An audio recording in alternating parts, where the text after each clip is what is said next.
Welcome, student. Very good morning. Welcome to another video lecture session for BBSM 5, subject taxation.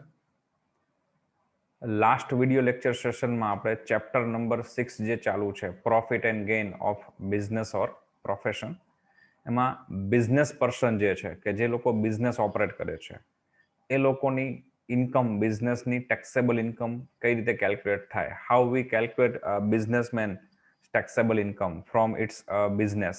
We already discussed in last session. We completed already 5 practical questions for that. Now from today we are going to discuss a professional person's question. કે જે professional person છે, વ્યવસાય વ્યક્તિઓ, એ એમના હિસાબો જે બનાવે છે તો એમની ટેક્સેબલ ઇન્કમ કઈ રીતે ગણાશે. અત્યાર સુધી જે આપણે જોયેલું છે બિઝનેસમેનના ક્વેશ્ચન, એમાં અને હવે જે આપણે જોવાના છીએ પ્રોફેશનલ પર્સન, એમાં બહુ મેજર ચેન્જ નથી, પણ કેલ્ક્યુલેશનની જે મેથડ છે આખી રિવર્સ કેલ્ક્યુલેશનની મેથડ છે.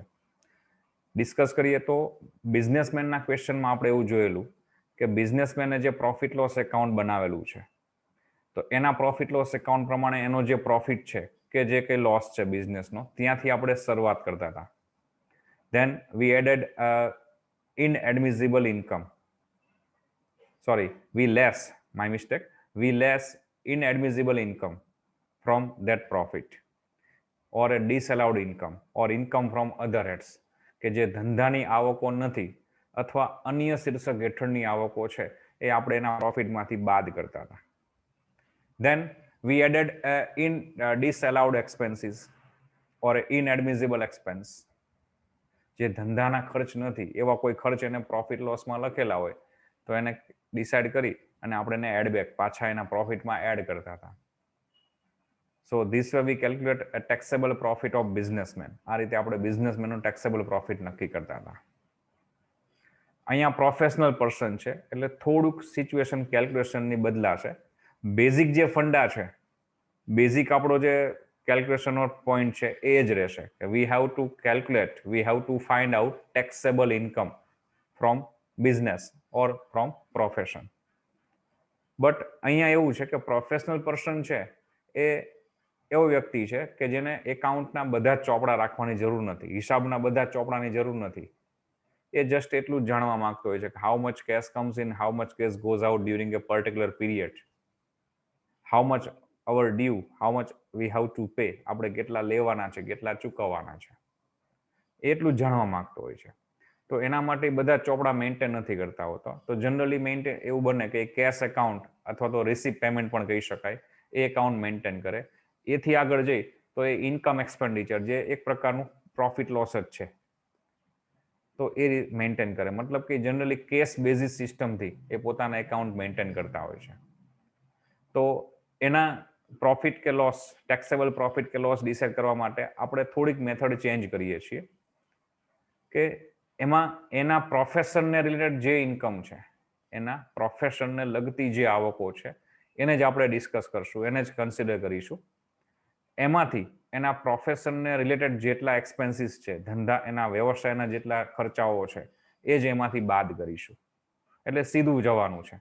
બિઝનેસમેન આપણે ઉલટી ગંગા કરતા હતા એવું કહી શકાય, રિવર્સ, કે એના બિઝનેસનું નથી એને આપણે ઇફેક્ટ રિવર્સ આપતા હતા કે ઇન્કમ લેસ કરતા હતા, એક્સપેન્સીસ પ્લસ કરતા હતા. બટ જે ડિસઅલાઉડ છે એ અહીંયા આપણે એવું કરવાનું છે કે એના એના પ્રોફેશનના જે ઇન્કમ છે એને એ જ આપણે કન્સિડર કરીશું અને એમાંથી એના પ્રોફેશનને રિલેટેડ જેટલા એક્સપેન્સ છે એ જ આપણે માઇનસ કરીશું. મતલબ સીધું જવાનું છે. You have to think as a professional person, what is my income from this profession and what is my expense to related to this profession. Non recorded matter જે બિઝનેસમેનમાં હતી એ જ વસ્તુ અહીંયા પણ આવે તો એની ઇફેક્ટ સેમ રહેશે કે અનરેકોર્ડેડ કોઈ ઇન્કમ કે એક્સપેન્ડિચર હોય એના પ્રોફેશનને અફેક્ટિંગ છે તો એક્સપેન્સ હોય તો પ્લસ માઇનસ થશે, ઇન્કમ હોય તો પ્લસ થશે, નોન રેકોર્ડેડ હોય તો. ઓકે, તો આપણે જોઈએ એનો ક્વેશ્ચન. પ્રોફેશનલ પર્સન, તો 1 to 5 ક્વેશ્ચન આપણે બિઝનેસમેનના કમ્પ્લીટ કરેલા છે. Now we are going for question number 6.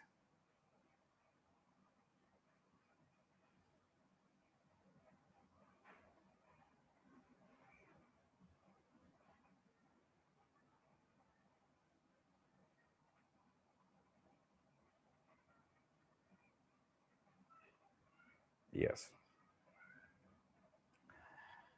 તો તમારી જે લેટેસ્ટ બુક છે એમાં એ ક્વેશ્ચન નંબર 10 છે. આપણા વિડીયો લેક્ચર સેશન પ્રમાણે આપણે જોઈશું તો એ ક્વેશ્ચન નંબર 6 છે. Find out taxable income from business or profession from the following cash account of Dr. Sanjay ending on 31st March 2020. કે નીચે આપણને ડોક્ટર સંજય છે એનું કેશ એકાઉન્ટ, બી રિમેમ્બર કેશ એકાઉન્ટ આપેલું છે, એટલે કે રોકડ ખાતું. એના આધારે આપણે એના પ્રોફેશનને ટેક્સેબલ ઇન્કમ નક્કી કરવાની છે. કેશ એકાઉન્ટ છે તો ઓબ્વિયસલી ડેબિટ સાઈડ બધી કેશ રિસિપ્ટ એટલે કે રોકડ આવકો હશે, એન્ડ ક્રેડિટ સાઈડ બધા કેશ પેમેન્ટ્સ રોકડ જાવકો હશે. એડિશનલ ઇન્ફોર્મેશનમાં જોઈએ તો નંબર 1માં છે staff salary include ₹30,000 salary paid to his wife does not provide any service to the firm. સ્ટાફની સેલરી તમે જોઈ શકો પેમેન્ટ સાઈડ આપેલી છે, એમાં ₹30,000 એને વાઇફને પે કરેલી સેલરી કન્સિડર થઈ ગઈ છે, બટ એની વાઇફ કોઈ પણ ટાઈપની સર્વિસ એની ફર્મમાં એટલે કે એની હોસ્પિટલમાં ક્યાંય આપતી નથી સેવા. તો આપણે સ્ટાફ સેલરીની બાજુમાં નંબર 1 ટીક કરી લઈશું, જેથી કરીને સોલ્વ કરીએ ત્યારે ધ્યાનમાં પહેલો એડજસ્ટમેન્ટ જોઈ અને પછી એ સોલ્વ કરવાનું છે. ઓકે, નંબર 2માં છે 1/4 use of motor is for personal purpose. Motor કારનો જે ઉપયોગ કરે છે એમાં ચોથા ભાગનો વપરાશ 1/4 યુઝ છે એના પર્સનલ રીઝનથી થયેલો છે. તો અહીંયા તમે જોઈ શકો મોટર કાર એક્સપેન્સ જે છે એની બાજુમાં આપણે 2 નંબર આપી દઈશું. એન્ડ થર્ડ ઇન્ફોર્મેશન છે opening return down value of instrument was ₹25,000, rate of depreciation is 20%. તો ઇન્સ્ટ્રુમેન્ટને લગતો આપણે પોઈન્ટ જોઈએ તો અહીંયા પરચેસ ઓફ ઇન્સ્ટ્રુમેન્ટ આપેલું છે, ત્યાં 3 નંબર. આ સાઈડ સેલ ઓફ ઇન્સ્ટ્રુમેન્ટ આપેલું છે, ત્યાં પણ 3 નંબર આપી દઈશું. ઓકે, ચલો તો એનો આન્સર ચેક કરીશું હવે.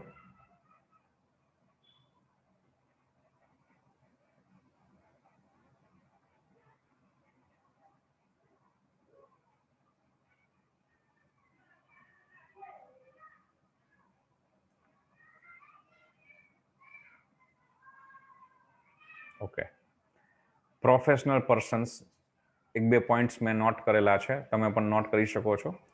Generally 1 minute.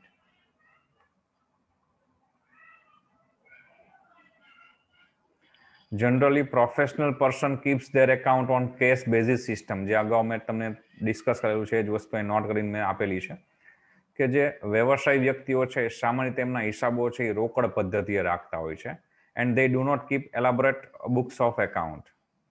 એ લોકો ધંધાના જે હિસાબો છે એના બધા જ ચોપડા રાખતા નથી. સો while calculating taxable income of them, we have to consider only professional incomes and professional expenses of their profession.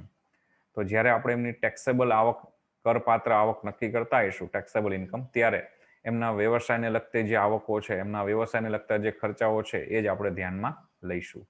It means only allowable incomes and allowable expenses are considered.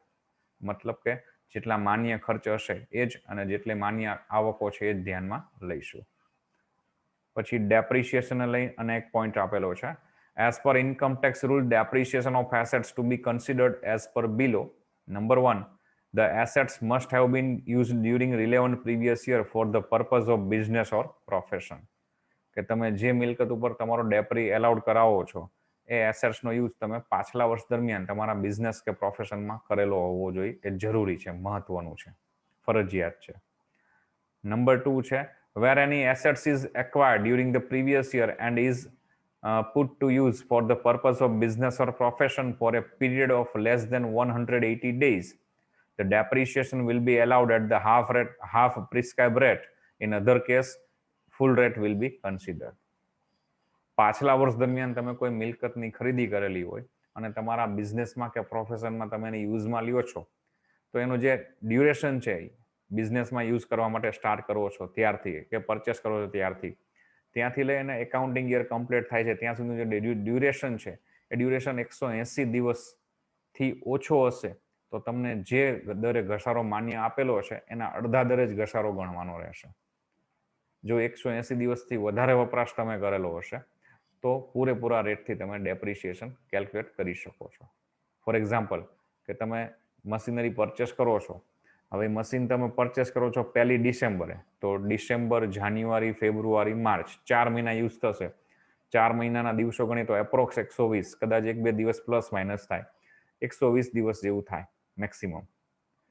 તો 180 કરતાં ઓછા દિવસો છે. હવે ટેક્સ ડિપાર્ટમેન્ટ પ્રમાણે તમારી જે machinery છે એનો ઘસારો 20% માન્ય હોય તો તમે એ મશીનનો ઘસારો જે 1 ડિસેમ્બરે યુઝમાં લ્યો છો એનો ઘસારો તમને 10% લેખે જ બાદ મળશે, 20% લેખે બાદ નહીં મળે. હા, તમે 180 દિવસથી વધારે ઉપયોગ કરેલો હશે મશીનો તો તમને પૂરેપૂરા દરે ઘસારો બાદ મળી શકે છે. ઓકે, લાસ્ટ ક્વેશ્ચન આપણે જે ડિસ્કસ કરેલો છે એનો આન્સર ચેક કરીએ. તો સ્ટેટમેન્ટ તો અહીંયા પણ આપણે બિઝનેસમેન માટે જે બનાવતા હતા ઓલરેડી એ જ ટાઈપનું બનાવવાનું છે. સિમિલર એ જ રીતનું બનશે અહીંયા. Statement showing taxable income from business of doctor Sanjay previous year 2019-20, assessment year 2020-21. But ત્યાં આપણે શરૂઆત કરતા હતા net profit as per profit loss. અહીંયા એવું નહીં આવે કારણ કે પ્રોફિટ લોસ આપેલું પણ હોય, ન પણ આપેલું હોય. જેમ કે અહીંયા કેશ એકાઉન્ટ તમને આપેલું છે તો અહીંયા પ્રોફિટ કેવી રીતે ગણવું, એટલે અહીંયા આ ક્વેશ્ચનની શરૂઆત, આના આન્સરની શરૂઆત એ રીતે ન થઈ શકે. તો અહીંયા શરૂઆત થશે પ્રોફેશનલ ઇન્કમ્સ, વ્યવસાયિક આવકો. તો આપણે ક્વેશ્ચનમાં જોતા જઈશું એની ઇન્કમ સાઈડ. ઇન્કમ એટલે અહીં કેશ એકાઉન્ટ છે તો કેશ એકાઉન્ટમાં cash comes in debit, cash goes out credit. એટલે કેશ એકાઉન્ટમાં ડેબિટ સાઈડ બધી ઇન્કમો હશે, ક્રેડિટ સાઈડ બધા પેમેન્ટ છે. તો પહેલા આપણે ડેબિટ સાઈડ ઇન્કમ સાઈડથી શરૂઆત કરીએ.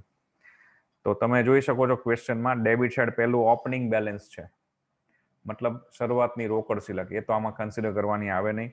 પછી છે ઓપરેશન ઇન્કમ, ઓપરેશનની આવક. ઓબ્વિયસલી ડોક્ટર છે તો ઓપરેશનની ઇન્કમ છે એના પ્રોફેશનની જ ઇન્કમ ગણાશે.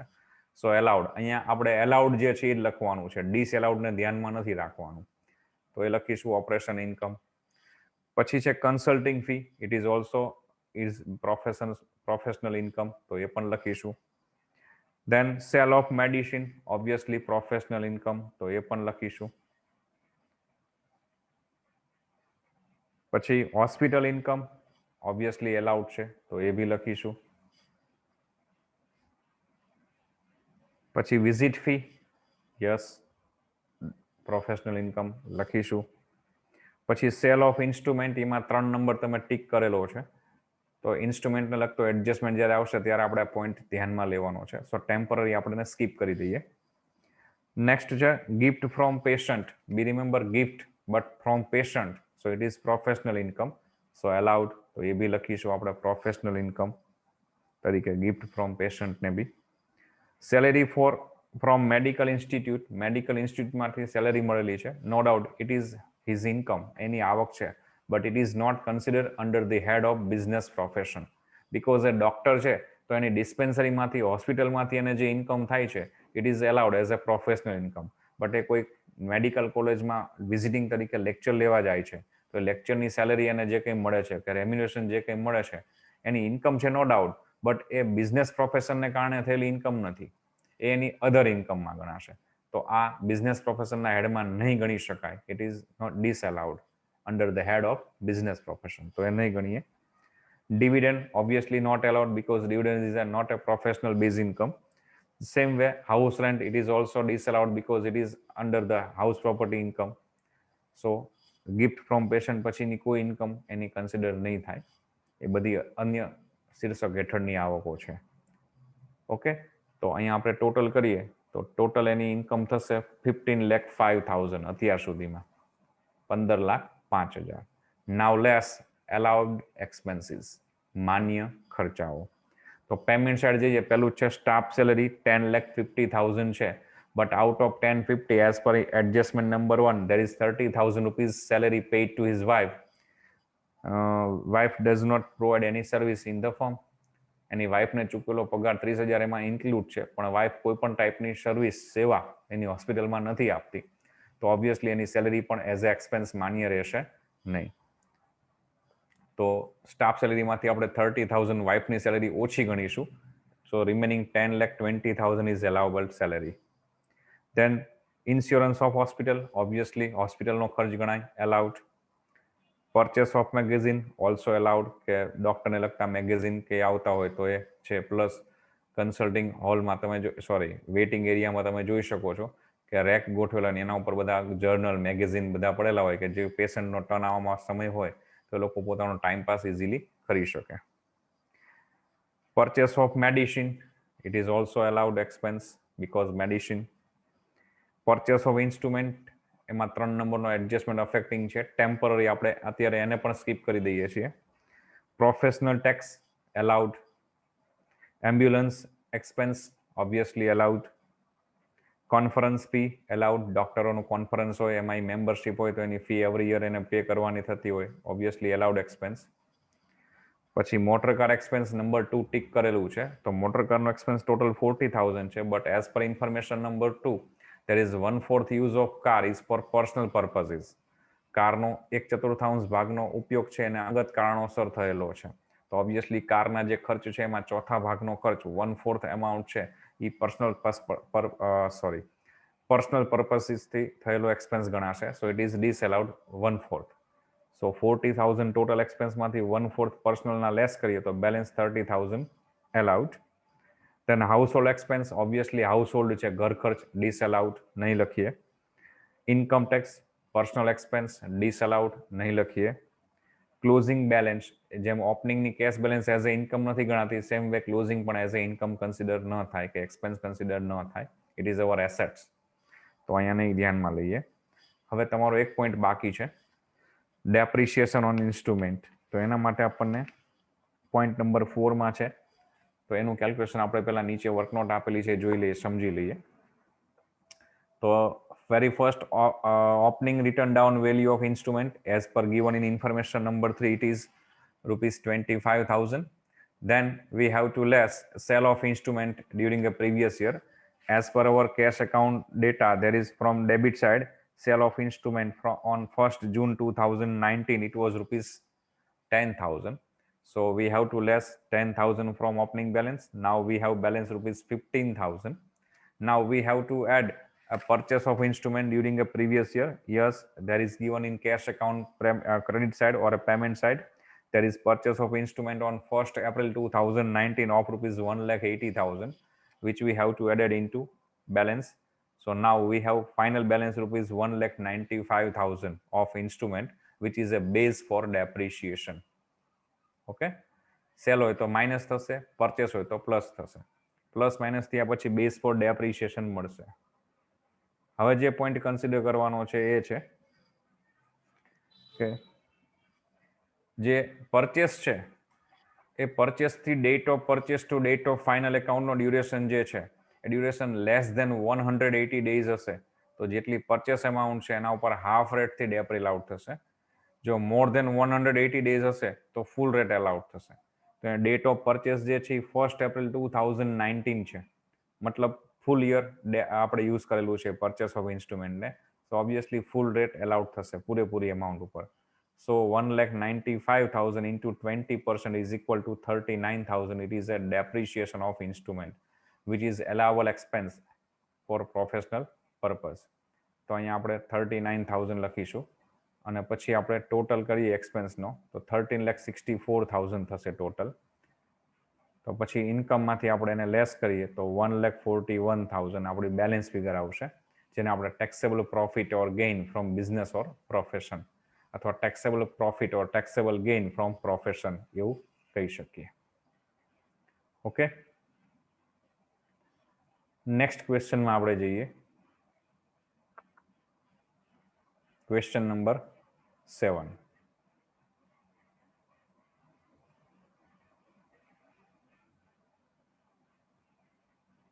Okay, as per book it is question number 21, but as per our video lecture session it is question number 7.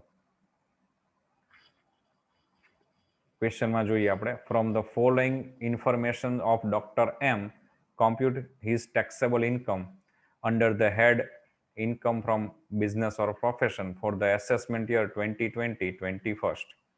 Receipt and payment account આપેલું છે. Be remember receipt and payment account મતલબ it means one type of cash account. Receipt side છે એ બધી cache income હશે, payment side છે બધી cash payment હશે. તો એમાં જોઈ શકો તમે debit side balance brought down, it means opening cash balance છે, visit fee, consulting fee, sale of medicine, operation fee, operation theatre rent, income from house rent, salary from college, additional information બધી આપેલી છે. Payment side hospital rent, salary, telephone bill, purchase of book, daughters marriage expense, motor car expense, municipal tax, additional expenses, payments બધા આપેલા છે. લાસ્ટમાં payment side closing cash balance છે. Additional ઇન્ફોર્મેશનમાં આપણે જઈએ તો નંબર 1 છે, the opening return down value of surgical instrument was ₹50,000.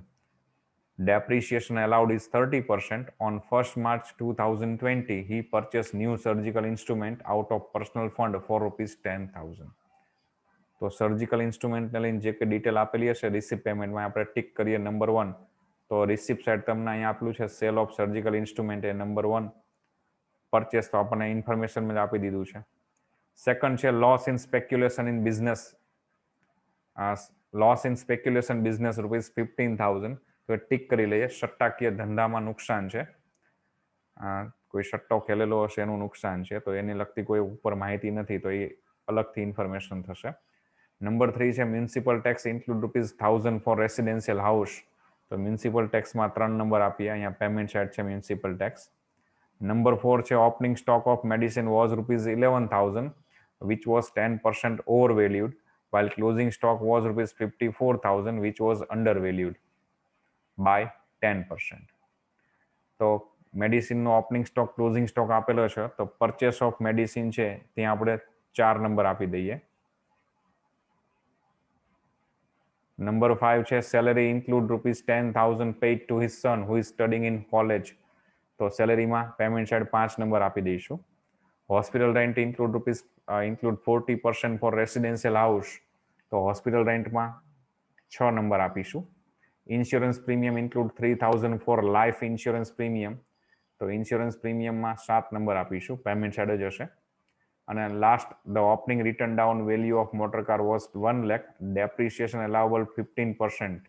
Motor car is used for office and personal use in the ratio of 2:1. તો મોટર કારને લગતી જે ઇન્ફોર્મેશન છે એમાં 8 નંબર આપીશું. અહીંયા છે motor car expense.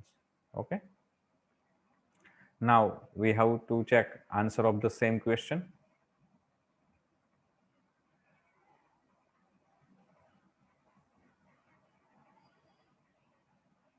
Okay, here it is. Answer number 7. Statement showing taxable income from business of Dr. M. Previous year 2019-20, assessment year 2020-21. Particular rupees table draw થઈ જશે. સ્ટેટમેન્ટ સ્ટાર્ટ કરીએ ફર્સ્ટ ફ્રોમ પ્રોફેશનલ ઇન્કમ. તો આપણા receipt payment એકાઉન્ટમાં income મતલબ receipt side જઈએ તો very first balance brought down opening cash balance છે. It is not considered because it is one type of assets. Then visit fee obviously is a professional income because he is a doctor, so allowed. તો આપણે લખીશું ઇન્કમમાં visit fee. પછી consulting fee obviously professional income allowed, તો એને પણ not કરીશું. Cell of medicine obviously income from profession, so it is allowed, એને બી લખીશું.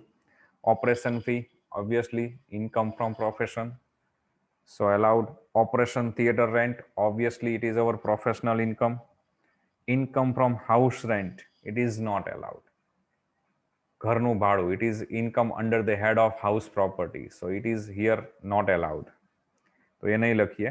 સેલેરી ફ્રોમ કોલેજ આપણે લાસ્ટ લેક્ચર ક્વેશ્ચનમાં ડિસ્કસ થઈ ગયું. ડોક્ટર છે મેડિકલ કોલેજમાં લેક્ચર લેવા જશે તો એની સેલેરી મળશે, તો એ નો ડાઉટ એની ઇન્કમ છે, બટ એના પ્રોફેશનના ઓપરેશનથી થયેલી ઇન્કમ નથી, પ્રોફેશનલ એક્ટિવિટીઝની ઇન્કમ નથી, એ અધર ઇન્કમ તરીકે ગણાશે. તો અહીંયા નહીં લખી શકીએ એને. Profit on cell of share obviously income, but it is not allowed under this head because he is a doctor, not a share broker. તો અહીંયા એ ઇન્કમ પણ નહીં લખી શકીએ. ઇન્ટરેસ્ટ ઇન્કમ વ્યાજની આવક ઓબ્વિયસલી ન લખી શકાય, વ્યાજ કંઈ ડોક્ટરને કારણે નથી મળતું એને. Dividend on shares obviously not allowed, એ પણ નહીં લખીએ. Sale of surgical instrument temporary આપણે એને સ્કીપ કરી દઈએ, ત્યાં 1 નંબર આપેલો છે, આપણે છેલ્લે લાસ્ટમાં જોઈશું એનું ડેપરી ગણતી વખતે. Gift from patient allowed because it is income on the basis of doctor, so it is professional income, so allowed.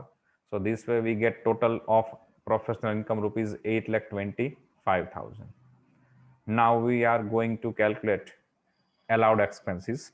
Now from payment side, first one there is hospital rent. As per information number 6, there is in hospital rent 40% for residential house. Hospital rent જે આપેલું છે એમાં 40% રહેઠાણના મકાનનું ભાડું છે. તો 1,20,000 total hospital rent આપેલું છે, એમાંથી 40% લેસ કરીએ તો બેલેન્સ ફિગર 72,000 તમે અહીં જોઈ શકો છો. It is allowed expense as a hospital rent એ લખીશું. ધેન સેલેરી, તો 5 નંબર પોઈન્ટ ટીક કરેલો છે. 5 નંબરમાં જોઈએ તો સેલેરીમાં ઇન્ક્લુડ છે 10,000 ના સનને પે કર્યું છે, અને સન તો હજુ સ્ટડી કરે છે હોસ્ટેલમાં રહીને. So obviously it is not allowed as a professional expense. So 10,000 આપણે એના ઓછા ગણીશું તો balance 4,50,000 allowed salary. Telephone bill obviously allowed. હોસ્પિટલમાં ટેલિફોન હોય એનું બિલ ચૂકવે તો પ્રોફેશનલ એક્સપેન્સ છે. Purchase of book also allowed, કારણ કે ડોક્ટરને લગતી કોઈ બુક હોય, મેગેઝિન હોય તો એ પરચેસ કરવામાં આવે. પછી daughter's marriage not allowed, personal expense. Motor car expense, તો 8 નંબરની ઇન્ફોર્મેશનમાં છે કારનો યુઝ છે એ 2:1 ના રેશિયોમાં છે. તો કારનો એક્સપેન્સ છે એ 2/3 અને 1/3 એમ બે ડિપાર્ટમેન્ટ થશે. 2/3 ઓફિસ પર્પઝ અને 1/3 પર્સનલ છે. તો કારનો ટોટલ એક્સપેન્સ 15,000 છે, એમાંથી 1/3 એના પર્સનલ યુઝના લેસ કરી નાખશું. તો બેલેન્સ 2/3 એમાઉન્ટ છે એ એઝ એ પ્રોફેશનલ એક્સપેન્સ તરીકે અલાઉડ થશે. મ્યુનિસિપલ ટેક્સ નંબર 3 માં આપેલું છે કે મ્યુનિસિપલ ટેક્સમાં 1,000 રૂપીઝ રેસિડેન્શિયલ હાઉસનો ટેક્સ છે. It is personal expense, so ડિસઅલાઉડ. તો મ્યુનિસિપલ ટેક્સ ટોટલ 6,000 છે, એમાંથી 1,000 હાઉસ ટેક્સના લેસ કરી બેલેન્સ ફિગર 5,000 એલાઉડ થશે. ટ્રાવેલિંગ એક્સપેન્સ ઓબ્વિયસલી એલાઉડ, કંઈ ઇન્ફોર્મેશન નથી. સો ડોક્ટર કોઈ પર્પઝથી ટ્રાવેલિંગ થયું હોય કોઈ વિઝિટમાં એમાં ક્યાંય, તો it is allowed. Miscellaneous expense પરચુરણ ખર્ચ obviously allowed. Insurance premium number 7માં છે કે ઇન્સ્યોરન્સ પ્રીમિયમમાં 3,000 રૂપીઝ એની લાઈફ ઇન્સ્યોરન્સ પ્રીમિયમના છે. અહીંયા બાય મિસ્ટેક મારાથી વાઇફ લખાઈ ગયું છે. ઓકે, લાઈફ ઇન્સ્યોરન્સ પ્રીમિયમ છે તો એ લેસ થશે. બેલેન્સ 2,000 છે, it is allowed. By chance વાઇફનું હોત તો પણ ડિસએલાઉડ હતું because it is your personal expense. Number નેક્સ્ટમાં છે પરચેસ ઓફ મેડિસિન. તો અહીંયા આપણને મેડિસિનનો ઓપનિંગ સ્ટોક, ક્લોઝિંગ સ્ટોક આપેલો છે, તો ડાયરેક્ટલી આપણે પરચેસ ઓફ મેડિસિનને એઝ એક્સપેન્સ નહીં લખી શકીએ. ઓપનિંગ સ્ટોક ને ક્લોઝિંગ સ્ટોક બંનેના ડેટા છે, so we have to calculate, we have to find out how much consumption of medicine. મેડિસિનનો કેટલો વપરાશ થયો છે આખા વર્ષમાં, એટલો આપણો ખર્ચ માન્ય રહેશે. તો અહીંયાનું સ્ટ્રક્ચર આ રીતનું આવશે: opening stock plus purchase minus closing stock. This way we gate consumption of medicine. Opening stock ને ક્લોઝિંગ સ્ટોકમાં સ્ટ્રાઇક આઉટ કરેલું છે મેં, એનો મતલબ એનું કંઈક કેલ્ક્યુલેશન હશે, જોઈએ આપણે. તો નંબર 2 પછીમાં મેં કેલ્ક્યુલેશન આપેલું છે. ઓપનિંગ સ્ટોક કઈ રીતે, તો આપણને ઇન્ફોર્મેશન નંબર 4માં આપેલું છે કે opening stock of medicine was 1,10,000.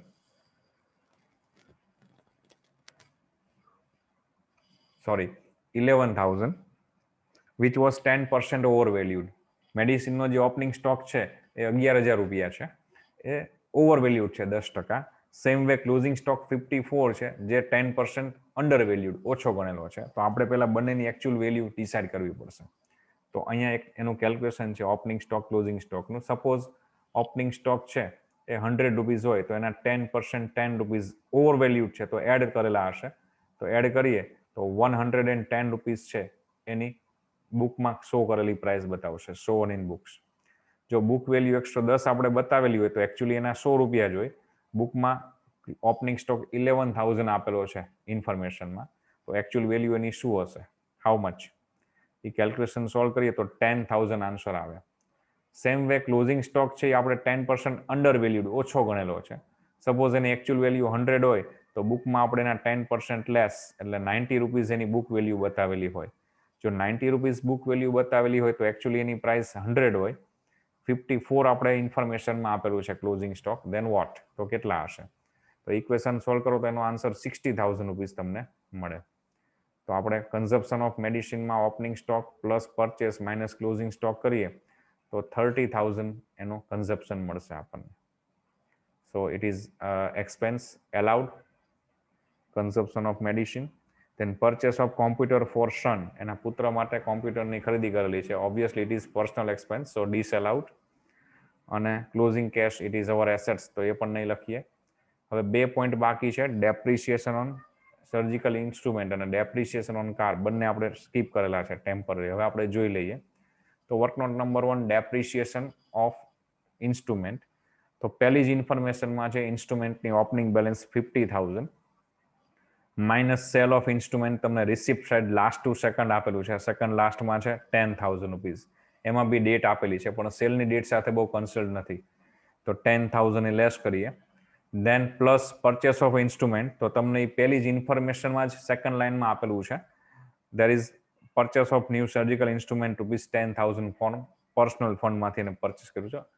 Purchase from which fund it is not important here, but there is a purchase is important. So 10,000 આપણે એડ બેક કરીશું એમાં પરચેસના, બટ એની ડેટ છે 1st March 2020.